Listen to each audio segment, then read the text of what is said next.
Assalamualaikum warahmatullahi wabarakatuh. Yang terhormat Bapak Kepala SMK Negeri 1 Kerangkeng, yang terhormat Bapak Ibu Guru, hadirin.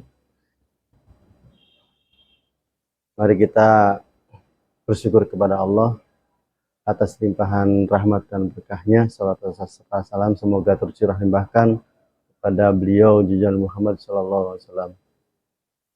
Bapak Ibu yang kami hormati, pada kesempatan pertemuan hari ini saya akan menyampaikan tentang budaya positif ya, terkait di sekolah kita.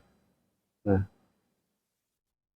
budaya positif ini sepatutnya kita terapkan, dan kita harus sadari bahwa keberadaan siswa itu kan berbagai macam latar belakang ya, sehingga karakter, kebiasaan itu harus kita pahami agar benar-benar ketika budaya positif kita terapkan dimanapun siswa berada, baik di sekolah maupun di rumah atau di lingkungan masyarakat. Harapan kita tetap siswa tersebut atau lulusan dari SMK kita ini membawa pengaruh yang positif, membawa karakter yang positif. Oke Bapak Ibu, kita mulai dari filosofi pemikiran Ki Hajar Dewantara, bahwa beliau adalah pelopor pendidikan di Indonesia. Semboyan yang pernah beliau sampaikan yaitu ing ngarso sung tulodo, ing madyo mangun karso, dan tuturi handayani. Ini dikembangkan yang pada saat ini yaitu sebagai pembelajaran merdeka. Bahkan saat ini kan kita menggunakan kurikulum merdeka. Apa sebenarnya nanti yang akan kita terapkan dalam pendidikan di kita ini? Mengacu dari semboyan tersebut, ingarso sung tulodo, bahwa sebagai senior atau sebagai, ada di kita ini kan ada istilahnya generasi ya, generasi pertama, generasi kedua, dan generasi ketiga. Generasi pertama itu adalah generasi yang senior. Nah, ini generasi pertama ini sepatutnya memberikan contoh ya, memberikan contoh untuk generasi selanjutnya, generasi kedua dan generasi ketiga. Ini ing ngarso sung tulodo. Jadi bagaimana generasi pertama ini memberikan contoh. Atau kalau kita sering lihat ya, yang masa kerjanya itu sudah lama, sudah sepuh ya, bapak-bapak, ibu-ibu. Jadi itu ing ngarso sung tulodo. Kemudian ing madyo mangun karso, yang di tengah madya, yang di tengah ini. Nah, ini mengikuti bagaimana yang generasi pertama tadi itu. Jadi ketika generasi pertama memberi contoh, yang kedua ini mendukung, mengikuti untuk hal-hal yang positif. Tuturi handayani. Nah, di sini ibaratnya pada generasi yang ketiga atau generasi baru. Nah, maka seandainya generasi pertama dan kedua itu membawa budaya yang positif, yang baik, maka otomatis yang baru pun akan mengikutinya. Kemudian pendidikan adalah tempat persemaian benih-benih kebudayaan dalam masyarakat. Nah, ini Ki Hajar Dewantara mengibaratkan peran pendidik ini seperti seorang petani, atau seperti tukang kebun. Jadi seorang petani ini kan katakan menanam padi ya, apa yang ditanam beliau seorang petani atau sama dengan seorang pendidik, apa yang ditanam untuk siswa-siswanya, ini diharapkan ya tumbuh kembang siswa-siswa tersebut dengan baik, menjadi pribadi-pribadi siswa yang baik juga. Nah itu sama dengan padi, itu kan fokus pada padinya. Nanti akan kita jelaskan lebih detail. Selanjutnya, pendidikan anak ini sejatinya menuntun anak mencapai kekuatan kodratnya sesuai dengan kodrat alam dan kodrat zaman. Jadi pendidikan anak ini, tugas kita adalah menuntunnya, menuntun anak tersebut agar benar-benar anak bisa kuat ketika terjun di lingkungan masyarakat atau ketika terjun di lingkungan industri atau dimanapun. Nah, supaya anak kuat dan bisa di situ untuk menyelesaikan diri. Nah, di sini sesuai dengan kodrat alam dan kodrat zaman. Nah, kodrat alam itu sendiri itu kan bahwa siswa atau anak didik kita ini kan mengikuti perkembangan alam yang ada ya, budaya di sekitar siswa tersebut bagaimana di lingkungan sekolah, tentunya akan berbeda dengan di lingkungan rumahnya, dan tentunya juga akan berbeda dengan di lingkungan masyarakatnya, sehingga anak dari keadaan alam tersebut membawa sifat, sikap, dan karakter yang berbeda. Anak yang satu dengan yang lainnya pasti akan berbeda karakternya. Nah, karena bawaan dari kondisi alam di sekitar ya, budaya yang ada di sekitarnya itu kan ya berbeda-beda. Antar keluarga yang satu dengan yang lain ini pasti berbeda. Apalagi kita lihat antar desa saja, itu kan kita lihat ya, punya logat yang berbeda, punya bahasa yang walaupun sama-sama bahasa Jawa tapi kan ada perbedaannya tuh. Nah, ini menunjukkan itulah kodrat alamnya, sehingga ada bawaan dari sifat anak itu memiliki sifat yang sesuai dengan ciri khasnya masing-masing, yaitu dari bawaan lingkungannya masing-masing, keluarganya, terutama keluarga ini yang paling kuat. Semenjak kecil anak dididik di dalam keluarga, itu kan didikan pertama anak adalah keluarga. Maka peran keluarga ini yang sangat kuat sekali sebenarnya sih pada sifat dan karakter si anak. Kemudian sudah mulai dewasa anak-anak. Nah, ini kan sudah mulai mengenal sekolah di SD katakan. Kemudian di SMP. Nah, ini tentunya keadaan budayanya, keadaan alam yang membentuk sifat karakter anak ini akan berbeda. Apalagi ketika SMK, di SMK ini. Nah, setiap anak punya bawaan sifat masing-masing, bawaan karakter masing-masing. Nah, itulah yang disebut dengan kodrat alamnya. Ya. Nah, mengenai kodrat zaman bagaimana? Nah, kodrat zaman itu kan terkait dengan keberadaan teknologi atau ilmu pengetahuan. Jadi zamannya sekarang bagaimana nih? Eranya adalah era digital, ya maka otomatis bagaimana anak dibekali supaya bisa mengikuti, ya, mengikuti perkembangan zaman ini. Itu yang disebut dengan kodrat zaman. Ya misalkan sekarang komputer ini itu adalah hal yang apa ya? Ya biasa bagi anak-anak.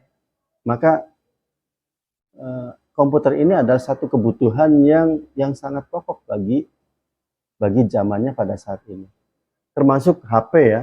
Dulu yang namanya HP itu kan sesuatu hal yang sangat mahal dan sepertinya untuk apa namanya memiliki HP itu kan sangat tidak mungkin sekali kecuali orang-orang yang kaya saja. Nah, itu. Nah, ini yang perlu kita pahami terkait dengan keadaan zaman kita. Bagaimana zaman di saat kondisi sekarang ini. Nah, kondisi sekarang HP itu ya jadi kebutuhan pokok. Setiap orang dari kecil, dewasa sampai orang tua semuanya punya HP. Maka itulah jadi kebutuhan pokok karena HP sangat penting sekali sebagai alat komunikasi, bahkan sebagai alat untuk mencari informasi, pengetahuan, ya. Ini kan banyak dari situ. Karena HP tidak lepas dari internet, ya. Internet yang sangat cepat sekali untuk bisa mendapatkan informasi tersebut. Apa yang kita butuhkan di situ ada. Nah itu. Nah tergantung zaman tadi ini yang disebut dengan kodrat zaman. Nah selanjutnya pendidikan budi pekerti. Nah, ini merupakan keselarasan atau keseimbangan hidup antara cipta, rasa, karsa, dan karya. Jadi budi pekerti itu sendiri itu kan seandainya ya tanpa budi pekerti ya manusia kita ya manusia sifat seseorang itu akan rusak. Ini yang dimaksud dengan budi pekerti. Di dalam budi pekerti itu kan ada cipta, rasa, karsa, dan karya. Cipta itu apa? Jadi kemampuan manusia, kemampuan seseorang yang bisa menciptakan, cipta, yang bisa mengadakan dari yang tidak ada atau yang memodifikasi dari yang sudah ada. Itu cipta. Kemudian rasa. Rasa ini kan perasaan ya. Jadi terkait dengan psikis, mental dari seseorang. Ini rasa. Karsa.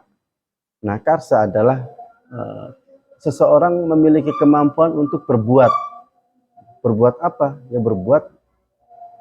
Ya harapan kita adalah di sini tentang budaya positif, berarti berbuat yang positif. Itu kaitan dengan karsa, kemampuan. Dan karya. Nah, karya ini adalah terkait dengan psikomotor anak. Jadi keterampilan anak, keterampilan seseorang. Punya keterampilan apa seseorang ini? Punya skill apa? Ini adalah karya. Sehingga bisa memberikan karyanya apa? Itu kan yang sering ditanyakan. Cipta, rasa, dan karya ini kalau diibaratkan dalam penilaian di rapor ya, buku-buku rapor itu, cipta, rasa, karya ini, cipta itu sama dengan kognitif, jadi terkait dengan ilmu pengetahuan. Rasa ini sama dengan afektif, yaitu sikap, jadi penilaian afektif.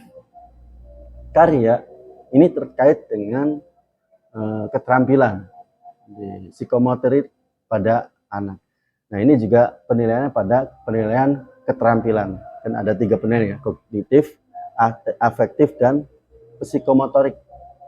Ini 3 penilai ini harus dimiliki oleh siswa atau anak didik kita. Nah karsa ini adalah terkait dengan kemampuannya, kemampuan melakukan apa nih? Apakah berkarya, apakah memiliki rasa yang afektif yang baik, yang positif, dan menciptakan atau memodifikasi yang dari yang sudah ada menjadi lebih baik lagi. Ini terkait dengan karsanya, kemampuannya.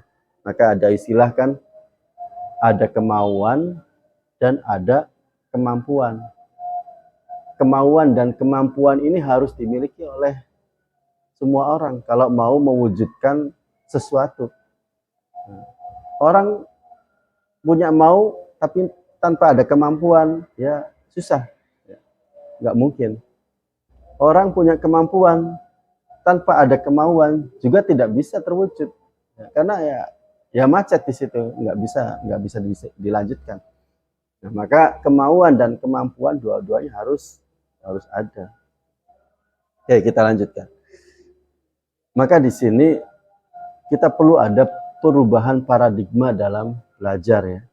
Jadi perubahan dalam paradigma belajar ini KHD ya, Ki Hajar Dewantara mengibaratkan peran pendidik ini, peran guru ini seperti seorang petani atau tukang kebun. Pendidikan hanya bisa menuntun. Ini ya, pendidikan hanya bisa menuntun. Petani yang menanam padi hanya bisa menuntun tumbuhnya padi. Tidak bisa menuntun untuk tumbuh menjadi tanaman lain. Nah, ini kan seorang petani atau seorang pendidik itu sendiri. Apa yang harus kita lakukan? supaya bisa menuntun si anak didik kita atau siswa kita. Yang pertama adalah kita harus kenali karakteristik siswa kita bagaimana. Ini harus kenali karakteristik siswanya. Yang kedua, kenali gaya belajar siswanya bagaimana.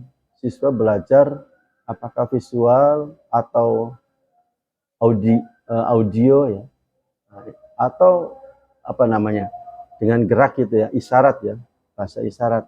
Nah, kita harus kenali.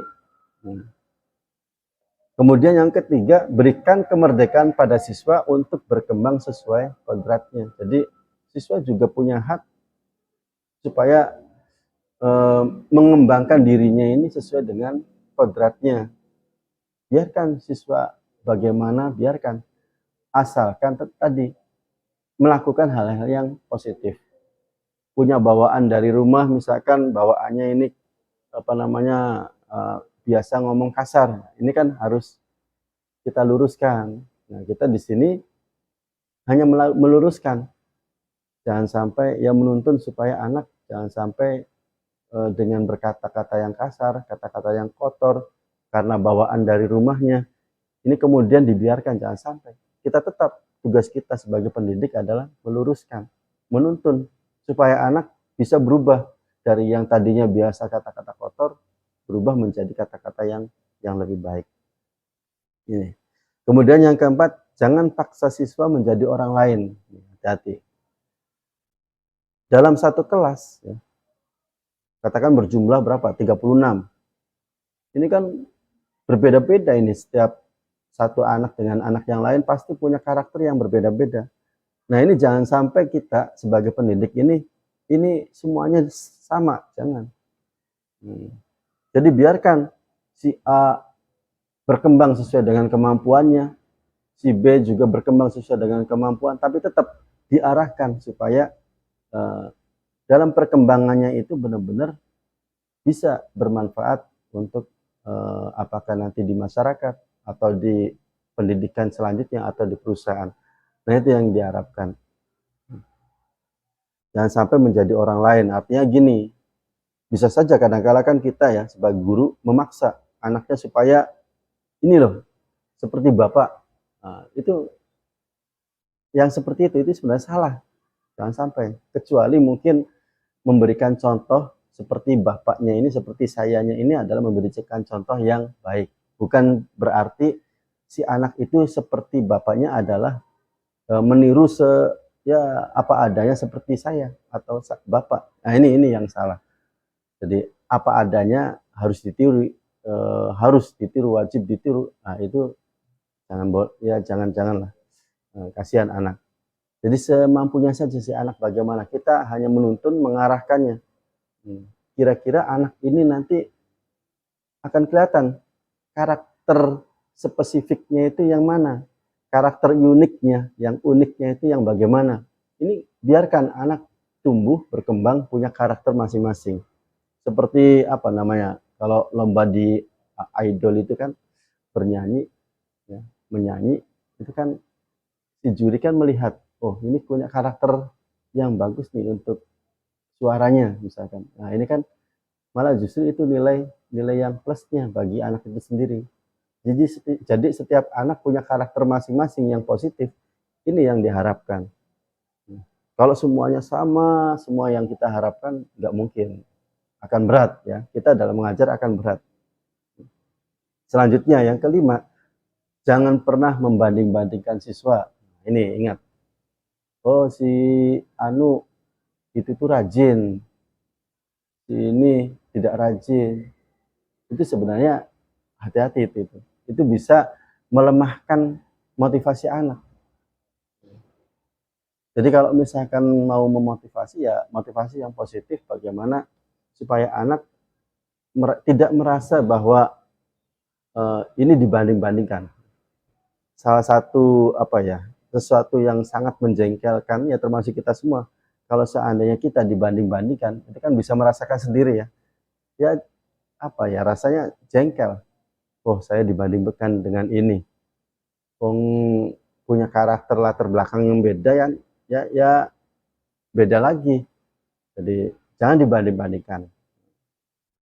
Ingat, ya lihat di mana yang semestinya kita beri contoh itu bukan berarti contoh itu kemudian dibandingkan, bukan. Justru contoh ini adalah supaya bisa meniru gitu ya, maksudnya contoh. Kalau misalkan menganggap itu adalah dibandingkan, nah ini agar perlu diberi penjelasan yang lebih dalam, mana contoh, mana kemudian dibanding-bandingkan. Kecuali kalau dibanding-bandingkannya kemudian kita mendapatkan inspirasi lalu kita termotivasi untuk menjadi lebih baik, nah itu ya sangat bagus sekali. Kita lihat ke konsep dari inti budaya positif itu, konsep dari inti budaya positif ini bagaimana konsepnya? Nah, ini di sini kan ada istilah-istilah ya, kalimat disiplin positif dan teori kontrol, teori motivasi, hukuman dan penghargaan, posisi kontrol guru, kebutuhan dasar manusia, keyakinan kelas, segitiga restitusi. Mungkin dari Bapak Ibu kayaknya ini kalimatnya kalimat asing ya, kayak aneh lah, kayak rasanya itu nggak biasa maksudnya. Disiplin positif dan teori kontrol. Ya, dalam konsep inti budaya positif ya, di sini diantaranya kan ada disiplin positif dan teori kontrol. Disiplin diri merupakan cara kita mengontrol diri dan bagaimana menguasai diri untuk memilih tindakan yang mengacu pada nilai-nilai yang kita hargai agar tercapai tujuan mulia yang diinginkan, serta mampu bertanggung jawab terhadap apa yang dilakukan. Karena tindakan yang diambil berdasarkan pada nilai-nilai kebajikan. Nah, di sini terkait dengan istilah disiplin. Kadangkala coba Bapak Ibu rasakan kata-kata disiplin itu kan sepertinya kayak berat gitu ya. Ya, anak-anak juga sama. Ya,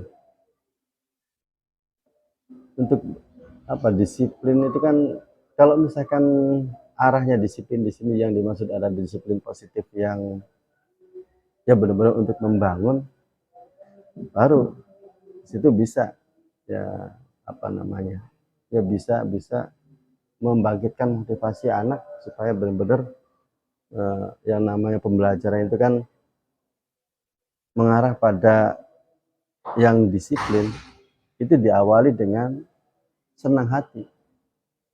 Jadi, anak bisa melakukan disiplin, benar-benar disiplinnya dilakukan dengan senang hati, ya benar-benar dia memahami bahwa yang akan datang itu supaya kitanya benar-benar menjadi orang yang bermanfaat, ya mulai dari sekarang kita harus disiplin. Nah, anak memahami di situ tuh, mulai dari diri kita sendiri yang mengontrol diri. Untuk orang lain atau kondisi-kondisi di lingkungan kita itu kan tidak bisa kita kontrol ya, tidak bisa kita kendalikan. Nah, ini ya biarkan saja. Oke, kita lanjut. Yang kedua, teori motivasi. Seseorang akan melakukan tindakan karena dilatar belakangi oleh sebuah motivasi. Ya, jelas. Begitu juga murid akan melakukan suatu tindakan karena memiliki motivasi. Ya, motivasi dilatar belakangi secara intrinsik dan secara ekstrinsik.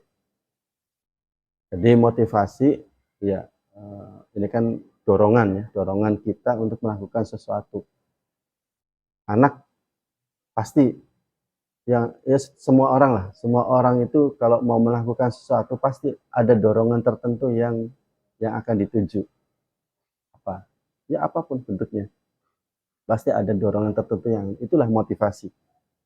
Nah, di sini ada yang dilatar belakang secara intrinsik. Artinya intrinsik ini bagaimana? Ini kan ya, diri kita. Nah, kita membangkitkan diri kita sendiri supaya bisa muncul motivasinya. Nah, tergantung diri kita inilah yang disebut dengan intrinsik. Jadi dari kita sendiri. Misalkan saya bangun pagi, kemudian di otak saya mendesain apa yang saya lakukan untuk sekolah. ini saya harus senang hati misalnya. Nah itu kan dibangun dari diri kita sendiri. Nah, ini disebut dengan intrinsik. Dan secara ekstrinsik. Nah kalau ekstrinsik ini kan pengaruh dari luar ya. Misalkan katakan bapak ibu memberi hadiah ke anak. Nah ini kan dari luar nih, memberi hadiah. Atau bapak ibu menasehati anak. Nah ini kan pengaruh dari luar. Oh anak memahami, anak menyadari, oh ternyata ini baik. Oh ini dorongan untuk supaya kita melakukan hal yang positif. Ini kan pasti anak bangkit melakukan sesuatu karena dari lingkungan luar dirinya. Nah ini ya bedanya intrinsik dan ekstrinsik. Selanjutnya hukuman dan penghargaan. Jadi hukuman dan penghargaan merupakan cara mengontrol perilaku seseorang yang dapat menghancurkan potensi pembelajaran sesungguhnya. Ini menghancurkan potensi pembelajaran sesungguhnya. Hukuman akan menyakitkan bagi murid dalam jangka waktu yang lama. Begitu pula penghargaan akan memberi dampak buruk terhadap murid. Mari kita pahami Bapak Ibu. Jadi ya apa ya? Kadangkala dimanapun ya, di sekolah-sekolah manapun yang namanya hukuman atau penghargaan itu ya hal yang biasa ya, lumrah. Tapi kita harus perbaiki benar-benar ini nih apa namanya, harus hati-hati lah. Artinya gini, jangan sampai hanya karena hukuman atau hanya karena penghargaan si anak ini malah bisa rusak. Contoh hukuman misalkan. Hukuman kan ketika anak ada kesalahan ya, ada kesalahan pada anak, kemudian kita beri hukuman. Nah, tiba-tiba katakan si anak ini suruh push up, suruh lari-lari atau apalah yang apa ya, yang membuat anak bagaimana anak sebenarnya ya tidak mau melakukannya. Ini kan hukumannya, hukuman. Nah, ini perlu dipertimbangkan Bapak Ibu. Termasuk penghargaan. Misalkan tiba-tiba memberi hadiah gitu kan, karena anaknya baik kita beri hadiah. Ini sebenarnya juga kurang bagus Bapak Ibu. Sebisa mungkin hindarilah penghargaan dan hukuman ini, sebisa mungkin hindari. Karena itu ya, hukuman ini akan menyakitkan bagi siswa, bagi murid dalam jangka waktu yang lama. Gitu. Karena teringat terus ketika dimarahi, ketika diberi hukuman katakan ya tidak wajar lah, tidak wajar misalkan membersihkan apa gitu, tapi tidak wajar, ini pasti teringat terus oleh si anak sampai seumur-umur gitu. Nah kemudian penghargaan ini juga berdampak buruk terhadap murid. Khawatirnya ya, khawatirnya ini anak ini melakukan kebaikan menunggu dikasih dulu. Nah ini kan bahaya. Jadi kalau nggak dikasih, diam. Nggak dikasih, ya cuek. Ini kan bahaya. Nah, khawatirnya seperti itu maksudnya. Jadi kok kenapa penghargaan harus ya jangan sampai sering-sering dikasih lah. Artinya sering-sering digunakan. Ini khawatirnya si anak itu melakukan sesuatu, motivasinya menunggu ketika dikasih. Minta buruan misalnya. Kalau nggak dikasih ya nggak jalan. Nah, ini kan dampak buruknya dari penghargaan. Selanjutnya, posisi kontrol guru. Nah, di sini ada 5 posisi kontrol guru dalam melaksanakan restitusi. Apa itu nanti restitusi ya? Yaitu sebagai penghukum. Jelas. Ya, guru jelas ya, kita misalkan melihat anak yang salah, kita ini berlaku sebagai penghukum. Kedua, pembuat rasa bersalah. Jadi kita melakukan mengajar misalkan, kemudian ada anak yang tidak cocok dengan, wah saya nggak suka dengan anak itu katakan. Nah ini kan bagaimana caranya si anak ini ya dibuat rasa bersalah, dibuat rasa bersalah. Padahal kan kadangkala ya nggak tahu, nggak melakukan apapun. Tapi si guru tersebut Ini dibuat rasa bersalah pada ya si anaknya itu dibuat rasa bersalah. Sehingga maka peran guru di sini pembuat rasa bersalah. Nah, yang ketiga ini ada lagi peran guru sebagai teman. Nah, jadi dianggap selevel dengan anak, gitu kan, sebagai teman. Selanjutnya peran guru sebagai pemantau. Bagaimana sebagai pemantau? Jadi dari jarak jauh ya hanya memantau saja bagaimana pergaulan anak, bagaimana anak ketika di kantin, bagaimana anak ketika belajar, ini sebagai pemantau. Nah, yang terakhir sebagai manajer. Jadi guru sebagai manajer. Bagaimana sikap guru sebagai manajer? Nah, di sini ya lihatlah contoh-contoh manajer itu bagaimana ya, apa yang dilakukan. Ini kan leader ya, sebagai pemimpin. Jadi membawa anak cenderung pada diajak diskusi. Ayo, apa yang kamu lakukan? Kenapa bisa seperti itu? Oh, nah itu. Kita ajak diskusi. Inilah sebagai manajer. Peran guru sebagai manajer merupakan perilaku yang diharapkan dalam pembelajaran terhadap murid. Karena murid memiliki kontrol terhadap dirinya sendiri. Jadi yang diharapkan di sini, inilah kita ya, sebagai guru, sebagai pendidik, ini harapannya menjadi manajer. Semua guru menjadi manajer. Apa ya maksudnya? Apa yang dilakukannya?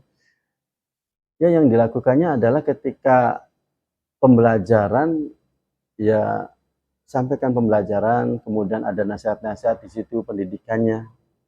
Nah, kemudian ketika ada kesalahan oleh siswa, nah kita sikapnya mengajak diskusi. Bagaimana siswa, apa sebabnya, penyebabnya apa, kita cari tahu. Ini manajer. Selanjutnya, kebutuhan dasar manusia. Setiap tindakan manusia memiliki tujuan. Oleh karena itu, manusia memiliki kebutuhan dasar, diantaranya kebutuhan untuk bertahan hidup, kasih sayang, dan rasa diterima, kebebasan, kesenangan, dan penguasaan. Nah, murid akan merasa gagal memenuhi kebutuhan dasarnya apabila melakukan tindakan yang bertentangan dengan nilai-nilai kebajikan. Jadi ini nilai-nilai kebajikan ini adalah nilai-nilai yang positif, yang diterima oleh semuanya. Jadi kalau baik ya baik semuanya, kalau buruk ya buruk semuanya. Nah ini nilai-nilai kebajikan. Keyakinan kelas. Nah, ini kan keyakinan kelas merupakan nilai-nilai kebajikan universal yang disepakati secara tersurat dan tersirat, serta dilaksanakan sepenuhnya oleh anggota kelas. Murid lebih tergerak dan semangat menjalankan keyakinannya daripada hanya sekedar mengikuti serangkaian peraturan tertulis.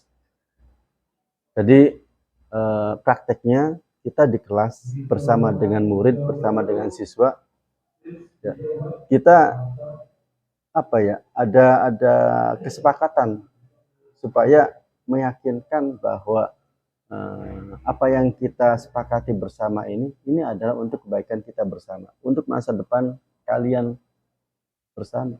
Jadi benar-benar memahami bahwa keyakinan kelas ini kalau misalkan diterapkan, ya ini untuk kebaikan dan manfaatnya sangat banyak sekali.